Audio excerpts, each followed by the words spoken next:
Assalamualaikum warahmatullahi wabarakatuh. Perkenalkan, nama saya Ardila Ilana Putri, NPM 21130532226 dari Prodi PGSD kelas 2J Universitas Lampung. Di sini saya akan membawakan cerita tentang asal-usul Selat Bali. Jauh di masa lampau, ada seorang Brahmana yang tinggal di kerajaan Daha, bernama Sidi Mantra. Dan ia terkenal karena rajin beribadah dan juga sakti. Sidi Mantra tidak hanya kaya raya, ia juga punya seorang istri yang cantik. Setelah bertahun-tahun menikah, akhirnya mereka dikaruniai seorang putra bernama Manik Angkeran. Manik Angkeran tumbuh menjadi pria yang gagah, namun ia mempunyai kebiasaan yang buruk, yakni berjudi sambung ayam. Karena kegemaran inilah, ia berhutang ke sana ke sini. Untuk melunasi semua hutang itu, ia pun mengambil harta milik orang tuanya. Ia berjudi lagi, kalah lagi, berjudi lagi, kalah lagi, hingga semua harta milik orang tuanya pun habis. Suatu hari Sidi Mantra hendak mengambil sejumlah uang di gudang hartanya. Betapa terkejutnya ia ketika mendapati kotak harta yang sudah kosong. Hah? Kemana semua hartaku? Kenapa bisa kosong begini? Maafkan aku, Ayah. Aku telah menggunakannya untuk berjudi. Sekarang aku butuh uang untuk melunasi semua hutangku. Kamu? Sudah berkali-kali Ayah bilang, jangan suka berjudi. Tolong bantu aku, Ayah. Jika aku tidak melunasi hutangku, aku akan dibunuh. Baiklah, kali ini aku akan membantumu, kata Sidi Mantra. Untuk membantu anaknya itu, Sidi Mantra pun bertapa dan memohon petunjuk kepada Petara Guru, hingga sebuah petunjuk pun muncul. Sidi Mantra, pergilah ke Gunung Agung. Di sana kau akan menemukan harta yang dijaga seekor naga bernama Naga Besuki. Sesampai di sana, gunakanlah genta ini untuk memanggilnya, kata Petara Guru. Malam itu juga, Sidi Mantra bergegas ke Gunung Agung.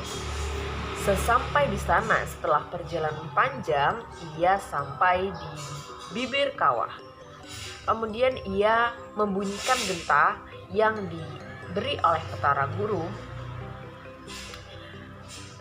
Wahai Naga Besuki, mohon keluarlah, aku membutuhkan bantuanmu, kata Sidi Mantra. Dari dalam kawah keluarlah sang Naga Besuki. Wahai manusia, apa maumu? Aku minta sedikit hartamu untuk melunasi hutang anakku. Kemudian Naga Besuki bilang, baiklah, aku akan memberimu sedikit harta, tetapi aku juga punya permintaan. Sampaikanlah kepada anakmu untuk menggunakan harta yang kuberikan dengan bijak. Kemudian dari ekor naga keluarlah koin-koin emas. Kemudian Sidi Mantra berkata, terima kasih Naga Besuki. Aku akan menyampaikan kepada anakku untuk menggunakannya dengan bijak. Semoga dewa membalas segala kebaikanmu. Sidi Mantra pun pulang dengan membawa harta yang diberikan oleh Naga Besuki. Sampai di rumah, ia berkata kepada Manik Angkeran, anakku, aku hanya dapat membantumu sebatas ini. Berjanjilah untuk menggunakannya dengan bijak. Berhentilah bermain judi. Baiklah Ayah, aku berjanji aku tidak akan berjudi lagi. Namun janji tinggallah janji. Kebiasaan Manik Angkeran untuk berjudi tidak bisa hilang.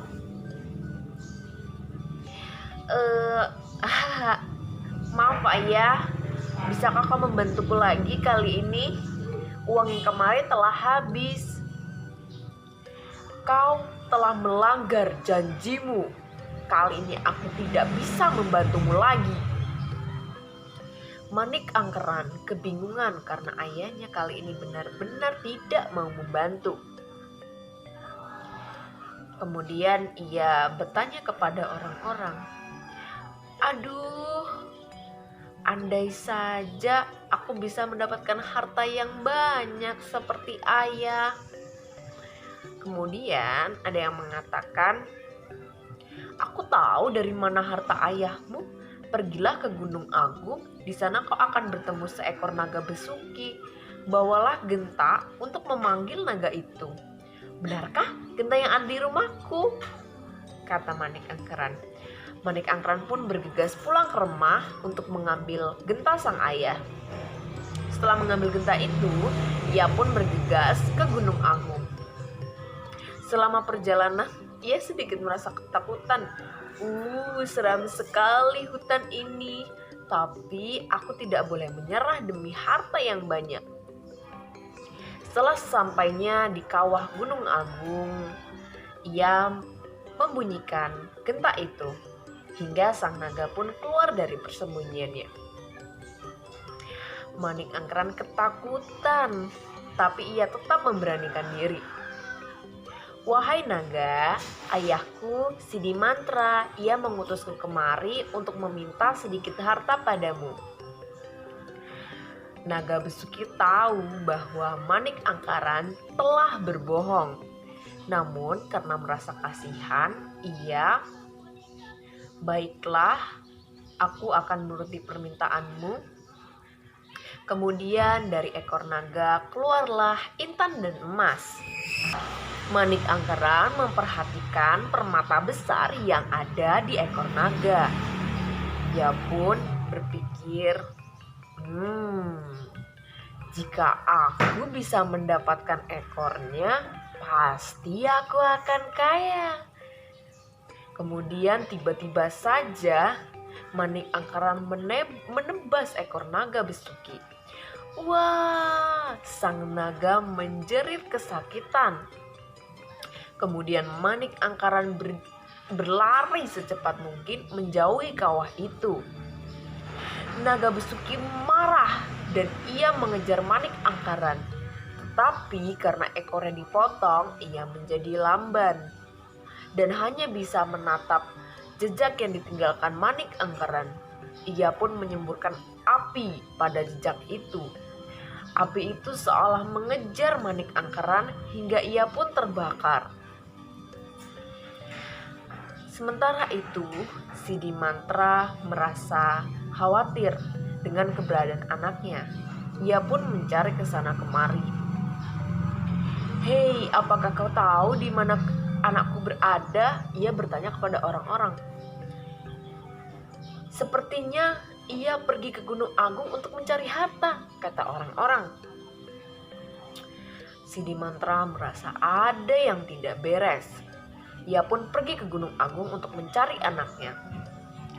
Benar saja, di tengah perjalanan ia menemukan anaknya telah tergeletak dan tidak bergerak. Di samping tubuh anaknya ada ekor naga. Kemudian ia menemui naga besuki dan memohon padanya untuk menghidupkan Manik Angkeran. Naga besuki berkata, "Baiklah, aku akan menghidupkan anakmu, tetapi aku punya syarat. Kau harus menyambungkan ekorku."